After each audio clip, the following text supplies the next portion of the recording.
ಅಭಿಷೇಕ್ ಅಂಬರೀಷ್ ಅವರ ಪುತ್ರನ ನಾಮಕರಣ ಕಾರ್ಯಕ್ರಮವನ್ನು ಇವತ್ತು ಹಮ್ಮಿಕೊಳ್ಳಲಾಗಿದೆ. ಖಾಸಗಿ ಹೋಟೆಲ್ನಲ್ಲಿ ಈ ಕಾರ್ಯಕ್ರಮ ನಡೀತಾ ಇದೆ.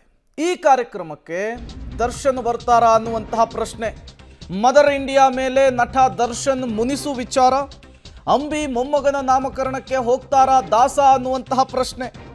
ಅಭಿಷೇಕ್ ಅಂಬರೀಷ್ ಪುತ್ರನ ನಾಮಕರಣ ಶಾಸ್ತ್ರವನ್ನು ಇವತ್ತು ಹಮ್ಮಿಕೊಳ್ಳಲಾಗಿದೆ. ಆಪ್ತ ವಲಯ ಹಾಗೂ ಕುಟುಂಬಸ್ಥರಿಗೆ ಮಾತ್ರ ಇನ್ವಿಟೇಷನ್ ಹೋಗಿದೆ. ಬೆಂಗಳೂರಿನ ಪ್ರತಿಷ್ಠಿತ ಖಾಸಗಿ ಹೋಟೆಲ್ನಲ್ಲಿ ನಾಮಕರಣದ ಶಾಸ್ತ್ರವನ್ನು ಹಮ್ಮಿಕೊಳ್ಳಲಾಗಿದೆ. ಹಾಗಾದರೆ ಇವತ್ತಿನ ಕಾರ್ಯಕ್ರಮಕ್ಕೆ ನಟ ದರ್ಶನ್ ಬರ್ತಾರಾ ಅನ್ನೋದು ಈಗಿರುವಂತಹ ಪ್ರಶ್ನೆ. ದರ್ಶನ್ ಸುಮಲತಾ ಅಂಬರೀಷ್ಗೆ ಮದರ್ ಇಂಡಿಯಾ ಅಂತ ಕರಿತಿದ್ರು. ಸುಮಲತಾ ದರ್ಶನ್ಗೆ ನನ್ನ ಹಿರಿಮಗ ಅಂತ ಹೇಳ್ತಾ ಇದ್ರು.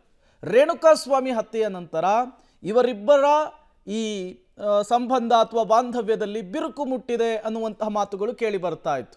ಅದಾದ ಮೇಲೆ ದರ್ಶನ್ನು ಸುಮಲತಾ ಅಂಬರೀಷ್ ಅವರನ್ನಾಗಿರಬಹುದು, ಅಭಿಷೇಕ್ ಅವರನ್ನು ಅನ್ಫಾಲೋ ಮಾಡಿದಂತಹ ವಿಚಾರ ದೊಡ್ಡ ಮಟ್ಟದಲ್ಲಿ ಸದ್ದು ಮಾಡಿತ್ತು.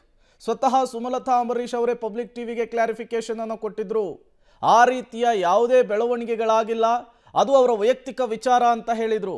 ಹಾಗಾದರೆ ಇವತ್ತು ಸುಮಲತಾ ಅಂಬರೀಷ್ ಅವರ ಈ ಕಾರ್ಯಕ್ರಮದಲ್ಲಿ ಭಾಗಿಯಾಗ್ತಾರಾ ದರ್ಶನ್ ಅಂಥೇಳಿ. ಸುಮಲತಾ ಮೊಮ್ಮಗನ ನಾಮಕರಣಕ್ಕೆ ದರ್ಶನ್ ಅನುಪಸ್ಥಿತಿ. ಮೈಸೂರಿನ ಫಾರ್ಮ್ ಹೌಸ್ನಲ್ಲಿಯೇ ಇದ್ದಾರೆ ನಟ ದರ್ಶನ್ ಅನ್ನೋದು ಗೊತ್ತಾಗ್ತಾ ಇದೆ. ಡೆವಿಲ್ ಶೂಟಿಂಗ್ ಅನ್ನು ಮುಗಿಸಿ ಫಾರ್ಮ್ ಹೌಸ್ನಲ್ಲಿಯೇ ವಿಶ್ರಾಂತಿ ಪಡಿತಾ ಇದ್ದಾರೆ ದಾಸ. ಮದರ್ ಇಂಡಿಯಾ ಜೊತೆಗೆ ಮುನಿಸಿಕೊಂಡಿದ್ದಾರಾ ದರ್ಶನ್ ಅನ್ನುವಂತಹ ಪ್ರಶ್ನೆ. ಸುಮಲತಾ ಅವರಿಂದ ಆಮಂತ್ರಣವನ್ನು ಕೂಡ ಸ್ವೀಕರಿಸಿಲ್ಲ ದರ್ಶನ್ ಅನ್ನೋದು ಗೊತ್ತಾಗ್ತಾ ಇದೆ. ಹಾಗಾದರೆ ದರ್ಶನ್ ಅನುಪಸ್ಥಿತಿಯಲ್ಲಿ ಸುಮಲತಾ ಅವರ ಮೊಮ್ಮಗನ ನಾಮಕರಣ ಶಾಸ್ತ್ರ ಆಗುತ್ತಾ ಅಂಥೇಳಿ. ಸುಮಲತಾ ಅಂಬರೀಷ್ ಅವರ ಮನೆಯಲ್ಲಿ ಸಣ್ಣದೊಂದು ಕಾರ್ಯಕ್ರಮ ಇದ್ರೂ ಕೂಡ ಅಲ್ಲಿ ದರ್ಶನ್ ಎಂಟ್ರಿ ಆಗ್ತಾ ಇದ್ರು, ಮುಂದೆ ನಿಂತು ಕೆಲಸವನ್ನು ನಿರ್ವಹಿಸ್ಕೊಡ್ತಾ ಇದ್ರು. ಅದು ಮಂಡ್ಯ ಎಲೆಕ್ಷನ್ನಿಂದ ಹಿಡಿದು ಅಭಿಷೇಕ್ ಅಂಬರೀಷ್ ಅವರ ಮದುವೆವರೆಗೂ ಕೂಡ ದರ್ಶನ್ ಹೇಗೆ ಅವ್ರ ಕುಟುಂಬದಲ್ಲಿ ಕಾಣಿಸ್ಕೊಳ್ತಾ ಇದ್ರು ಅನ್ನೋದನ್ನು ಇಡೀ ರಾಜ್ಯವೇ ನೋಡಿದೆ. ಬಟ್ ರೇಣುಕಾಸ್ವಾಮಿ ಹತ್ಯೆಯ ಬಳಿಕ ದರ್ಶನ್ ವಿಚಾರದಲ್ಲಿ ಸುಮಲತಾ ಅವರು ನಡೆದುಕೊಂಡಂತಹ ರೀತಿ ದರ್ಶನ್ ಅವರ ಅಸಮಾಧಾನ ಕಾರಣವಾಗಿದೆಯಂತೆ. ಹಾಗಾಗಿಯೇ ಸುಮಲತಾ ಅವರನ್ನು ಅನ್ಫಾಲೋ ಮಾಡಿದ್ದಾರೆ ಅನ್ನುವಂತಹ ವಿಚಾರ ಕೇಳಿ ಬರ್ತಾ ಇದೆ.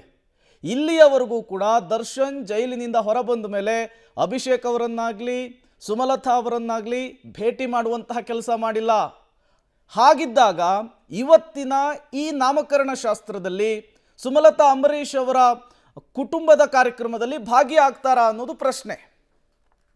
ಮತ್ತಷ್ಟು ಡೀಟೇಲ್ಸ್ ಅನ್ನು ಕೊಡ್ತಾರೆ ನಮ್ಮಿಬ್ಬರು ಪ್ರತಿನಿಧಿ ನೇರ ಸಂಪರ್ಕದಲ್ಲಿ ಜಾಯ್ನ್ ಆಗ್ತಾ ಇದ್ದಾರೆ, ಭಾರತಿ ಮತ್ತು ಧನು. ನಾನು ಮೊದಲು ಭಾರತಿ ಅವ್ರನ್ನ ಮಾತನಾಡಿಸ್ತಾ ಹೋಗ್ತೀನಿ. ಭಾರತಿ, ಇವತ್ತು ದರ್ಶನ್ ಅವರ ನಡೆ ಸಹಜವಾಗಿಯೇ ಕುತೂಹಲಕ್ಕಂತೂ ಕಾರಣವಾಗ್ತಾ ಇದೆ. ರೇಣುಕಾಸ್ವಾಮಿ ಹತ್ಯೆಯ ನಂತರ ಜೈಲಿನಿಂದ ಹೊರಬಂದಂತಹ ನಂತರ ಸುಮಲತಾ ಅವರನ್ನು ಭೇಟಿಯಾಗಿಲ್ಲ, ಅಭಿಷೇಕ್ ಅಂಬರೀಷ್ ಅವರನ್ನು ಭೇಟಿಯಾಗಿಲ್ಲ. ಹಾಗಾದರೆ ಇವತ್ತಿನ ಕಾರ್ಯಕ್ರಮಕ್ಕೆ ದರ್ಶನ್ ಹೋಗ್ತಾರಾ, ಭೇಟಿ ಕೊಡ್ತಾರಾ, ಅವ್ರಿಗೆ ಇನ್ವಿಟೇಷನ್ ಹೋಗಿದೆಯಾ, ಏನೆಲ್ಲ ಡೀಟೇಲ್ಸ್ ಇದೆ ಭಾರತಿ?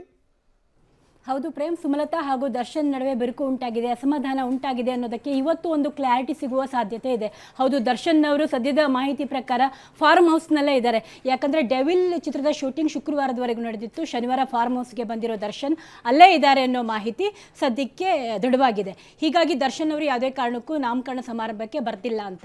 ಜೊತೆಗೆ ಹಿಂದೆ ಏನು ಇನ್ವಿಟೇಷನ್ ಕೊಡೋದಕ್ಕೆ ಸುಮಲತಾ ಅವರು ದರ್ಶನ್ ಅವರಿಗೆ ಪ್ರಯತ್ನ ಪಟ್ಟರು, ಕುಟುಂಬಕ್ಕೆ ಇನ್ವಿಟೇಷನ್ ಕೊಡೋದಕ್ಕೆ ಪ್ರಯತ್ನ ಪಟ್ಟರು, ಎಲ್ಲವನ್ನೂ ಅವಾಯ್ಡ್ ಮಾಡಿ ಇನ್ವಿಟೇಷನ್ ಕೂಡ ದರ್ಶನ್ ಅವರು ಸ್ವೀಕರಿಸಿಲ್ಲ ಅನ್ನೋದು. ಸುಮಲತಾ ಅವರು ಕೂಡ ಹಿಂದೆ ಮಾತನಾಡಿ ಹೇಳಿದರು, ಯಾವುದೇ ಭಿನ್ನಾಭಿಪ್ರಾಯ ನಮ್ಮಲ್ಲಿ ಇಲ್ಲ, ಆ ಥರದ ಏನೂ ವಿಚಾರಗಳನ್ನು ನಾವು ಪಬ್ಲಿಕ್ನಲ್ಲಿ ಹೇಳ್ಕೊಳ್ಳೋದಕ್ಕೆ ಇಷ್ಟಪಡೋದಿಲ್ಲ, ಯಾವುದೇ ರೀತಿಯ ಅಸಮಾಧಾನ ಇಲ್ಲ, ನಾನು ಯಾವುದೇ ರೀತಿಯಲ್ಲೂ ದರ್ಶನ್ ಅವರನ್ನು ದ್ವೇಷಿಸಲ್ಲ, ಅವರು ಕೂಡ ಅದೇ ರೀತಿಯಲ್ಲಿ ಇದ್ದಾರೆ ಅನ್ನೋದು ನನ್ನ ಭಾವನೆ, ಹಾಗೇನೇ ಇದ್ದೀವಿ ನಾವು ಕೂಡ, ಎಲ್ಲೂ ಪಬ್ಲಿಕ್ನಲ್ಲಿ ಹೇಳ್ಕೊಳ್ಳೋದಿಲ್ಲ ಅಂತಿದ್ರು. ಅದಕ್ಕಾಗಿ ಈ ನಾಮಕರಣ ಸಮಾರಂಭದಲ್ಲಿ ದರ್ಶನ್ ಉಪಸ್ಥಿತಿ ತುಂಬ ಕುತೂಹಲಕಾರಿಯಾಗಿತ್ತು. ಯಾಕಂದರೆ ದರ್ಶನ್ ಅವರು ನಿಜಕ್ಕೂ ಮುನಿಸಿಕೊಂಡಿದ್ದಾರೆ ಸುಮಲತಾ ಅವರ ಮೇಲೆ ಅನ್ನೋದು ಭಾಗಿ ಆದಮೇಲೆ, ಕಾರ್ಯಕ್ರಮದಲ್ಲಿ ಭಾಗಿ ಆದಮೇಲೆ ಗೊತ್ತಾಗುತ್ತೆ. ಯಾಕಂದರೆ ದರ್ಶನ್ ಅವರು ಯಾವುದೇ ಕಾರ್ಯಕ್ರಮ ಸುಮಲತಾ ಅವರ ಮನೆಯಲ್ಲಿ ನಡೀತಿರುವಂತಹ ಯಾವುದೇ ಒಂದು ಚಿಕ್ಕ ಪುಟ್ಟ ಕಾರ್ಯಕ್ರಮದಲ್ಲೂ ಹೊರತಾಗಿರಲಿಲ್ಲ.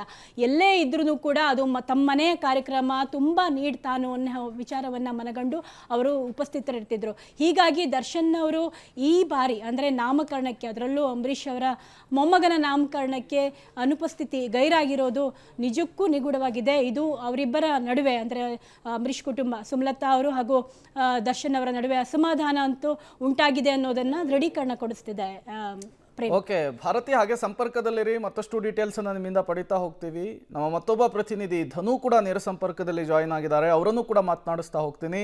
ಧನು, ಸುಮಲತಾ ಅವರ ನಿವಾಸದಲ್ಲಿ ಸಣ್ಣದೊಂದು ಕಾರ್ಯಕ್ರಮ ಆದರೂ ಅಲ್ಲಿ ದರ್ಶನ್ ಅವರು ಹಾಜರಿರ್ತಾ ಇದ್ರು, ಮುಂದೆ ನಿಂತು ಎಲ್ಲ ಕೆಲಸವನ್ನು ಕೂಡ ಮಾಡಿಕೊಡ್ತಾ ಇದ್ರು.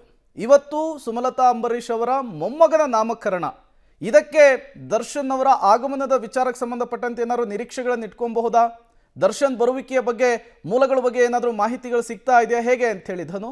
ಎಸ್ ಪ್ರೇಮ್, ಏನಂದ್ರೆ ಸುಮಲತಾ ಅಂಬರೀಷು ಮತ್ತೆ ನಟ ದರ್ಶನ್ ಅವರು ತಾಯಿ ಮಗನ ರೀತಿಯಲ್ಲಿ ಯಾವುದೇ ರೀತಿಯಾದಂತಹ ಪ್ರೋಗ್ರಾಮ್ ಇರಲಿ, ಸುಮಲತಾ ಅವರ ಮನೆಯಲ್ಲಿ ಪ್ರೋಗ್ರಾಮ್ ಇದ್ದಾಗಲೂ ಮತ್ತೆ ದರ್ಶನ್ ಅವರ ಮನೆಯಲ್ಲಿ ಪ್ರೋಗ್ರಾಮ್ ಇದ್ದಾಗಲೂ ಕೂಡ ಪರಸ್ಪರ ಕುಟುಂಬಸ್ಥರು ಕೂಡ ಭಾಗಿಯಾಗ್ತಾ ಇದ್ರು. ಆದ್ರೆ ಇವತ್ತು ಸುಮಲತಾ ಅಂಬರೀಷ್ ಅವರ ಮೊಮ್ಮಗನ ನಾಮಕರಣ ನಡೀತಾ ಇರ್ತಕ್ಕಂಥದ್ದು ಒಂದು ಪ್ರತಿಷ್ಠಿತ ಖಾಸಗಿ ಹೋಟ್ಲಲ್ಲಿ ಇವತ್ತು ಕಾರ್ಯಕ್ರಮ ಅದ್ದೂರಿಯಾಗಿ ನಡೀತಾ ಇರ್ತಕ್ಕಂಥದ್ದು. ಇದಕ್ಕೆ ಕೆಲವು ಆಪ್ತರು ಮತ್ತು ಕುಟುಂಬಸ್ಥರು ಹಾಗೆ ಚಿತ್ರರಂಗದ ಗಣ್ಯರಿಗೆ ಆಹ್ವಾನವನ್ನ ನೀಡಿರ್ತಕ್ಕಂಥದ್ದು. ಈ ಒಂದು ಸಂದರ್ಭದಲ್ಲಿ ನಟ ದರ್ಶನ್ ಅವರು ಕೂಡ ಭಾಗಿಯಾಗ್ತಾರ ಅನ್ನೋ ಒಂದಿಷ್ಟು ಸಹಜವಾಗಿ ಕುತೂಹಲ ಮೂಡಿತ್ತು. ಯಾಕಂದ್ರೆ ಇತ್ತೀಚಿನ ದಿನದಲ್ಲಿ ಸಾಮಾಜಿಕ ಜಾಲತಾಣದಲ್ಲಿ ಅವರು ಒಂದಿಷ್ಟು ಏನು ಪೋಸ್ಟ್ಗಳು ಹಾಕಿದ್ರು, ಪರ ವಿರೋಧ ಚರ್ಚೆಗಳು ಕೂಡ ಶುರುವಾಗಿರ್ತಕ್ಕಂಥದ್ದು. ಮತ್ತೆ ಈ ಒಂದು ವೈಮನಸ್ಸು ಇದೆ ಅನ್ನೋದು ಒಂದಿಷ್ಟು ಏನು ಸಾಮಾಜಿಕ ಜಾಲತಾಣದಲ್ಲಿ ಚರ್ಚೆ ಆಗಿತ್ತು. ಸೊ ಈ ಒಂದು ಚರ್ಚೆಗೆ ಸುಮಲತಾ ಅವರು ಒಂದು ತೆರೆಯನ್ನ ಎಳೆದಿದ್ರು, ಒಂದು ಸ್ಪಷ್ಟನೆಯನ್ನ ನೀಡಿದ್ರು. ಆದ್ರೆ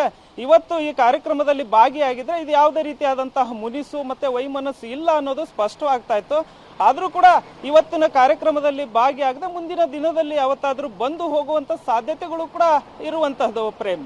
ಓಕೆ, ಥ್ಯಾಂಕ್ ಯು ಧನು ಮತ್ತು ಭಾರತಿ ತಮ್ಮೆಲ್ಲ ಮಾಹಿತಿಗಾಗಿ. ಅದು ಮದುವೆ ಕಾರ್ಯಕ್ರಮ, ಹುಟ್ಟುಹಬ್ಬ ಆಗಿರಬಹುದು, ಅವಿವಾ ಸೀಮಂತ ಕಾರ್ಯಕ್ರಮ ಇರಬಹುದು, ಅಂಬಿ ಅವರ ಕಾರ್ಯಕ್ರಮ, ಎಲ್ಲದರಲ್ಲೂ ಕೂಡ ದರ್ಶನ್ ಕಾಣಿಸ್ಕೊಳ್ತಾ ಇದ್ರು. ಹಾಗಾದ್ರೆ ಇವತ್ತು ನಾಮಕರಣ ಶಾಸ್ತ್ರದಲ್ಲೂ ಕೂಡ ದರ್ಶನ್ ಇರ್ತಾರಾ ಇಲ್ವಾ ಅನ್ನುವಂತಹ ಪ್ರಶ್ನೆ ಸಹಜವಾಗಿಯೇ ಮುನ್ನೆಲೆಗೆ ಬರ್ತಾ ಇದೆ.